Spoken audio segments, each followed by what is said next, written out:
Just wanted to touch briefly on the new entities that we have formed in the city, particularly Otakaro, Regenerate Christchurch and Development Christchurch Limited. They're all up and running now. What's happened, just so we all understand, is that when CERA was dissolved on April the 19th, parts of what CERA was doing went back to government departments. For example, issues around health went back to the Ministry of Health and the Canterbury District Health Board. They were treated separately. We want to see them continue to be treated separately with regard to the special health requirements of our community, but it will be done through a government department, not through a separate entity. So that's a challenge for us to keep people's feet on against the fire in that regard, and you will see that playing out in the media. But anyway, a lot of that stuff's gone back to government departments.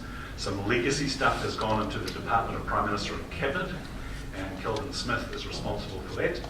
He's a local guy working here locally, but he's responsible for looking after the bits of CERA that still require direct government input that don't fit anywhere else, and he's doing a great job on that. The three commercial entities that have been set up are Otakaro, Regenerate Christchurch and Development Christchurch Limited. Otakaro is a 100% owned Crown entity, Schedule 4 company, owned by the government, 100%. Otakaro's purpose is to get optimal returns back to the government for the investment they have made in our city, in the context of good outcomes for Christchurch. So it's a balanced agenda. It's not just returning the money to the government that have invested in our city or getting a return on it. It's doing that in the context of good outcomes for our city. That's a really, really important tension and a really important balance. So Otakaro was constituted on February the 17th. We've appointed a CEO. I'm on the board of Otakaro. We've appointed a CEO of Otakaro, Albert Brantley, who was for 7 or 8 years was the CEO of Genesis Energy and came from a very strong major project background internationally. He worked all over the world in big projects. Incredibly talented individual that we're lucky to have him. He's been based, much to my surprise, been based in Kaiapoi for the last 20 years and has been commuting out of Kaiapoi to Genesis for the last when I was told he was a citizen of Christchurch, I said, oh, if he was, we'd know. But Albert's been here, and Albert's strongly committed to doing what he can to make a difference to the rebuild and returning optimal returns to government in the context of good outcomes for the city.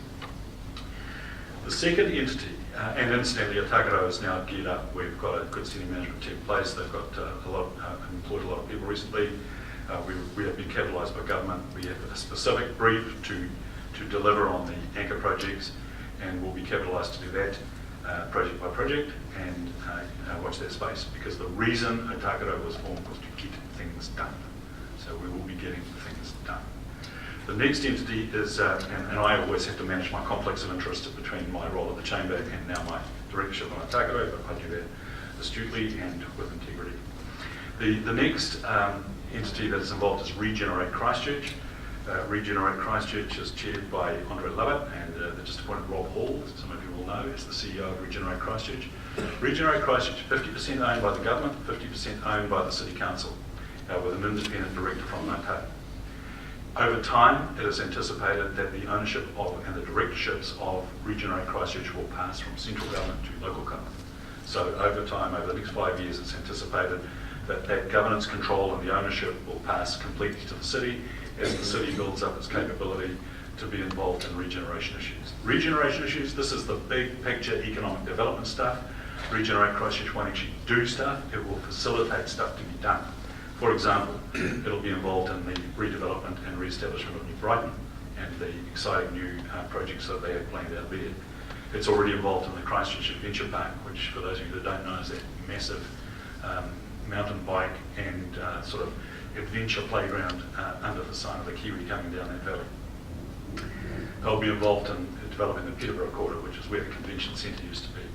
And they'll be involved in sparking investment in the city, where it fits under a council entity, but is better done through a commercial governance model.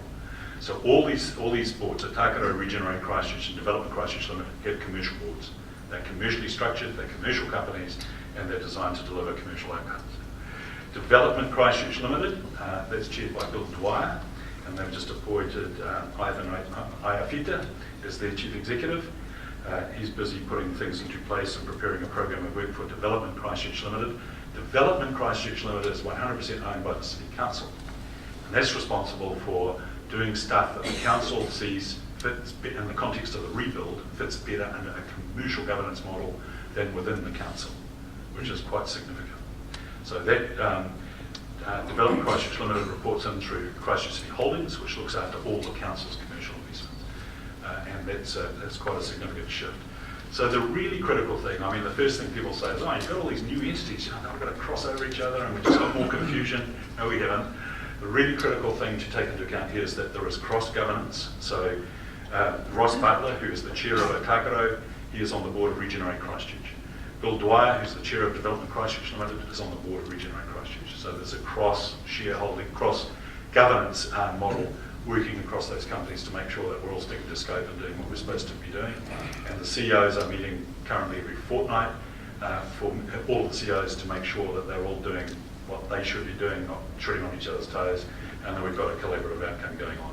And it does make sense to have the stuff that government owns and is responsible for in one box, the sort of shared economic development vision, government, local government in the Regenerating Christchurch box, and the City Council stuff in a third box, as long as we've got good collaborative relationships going on.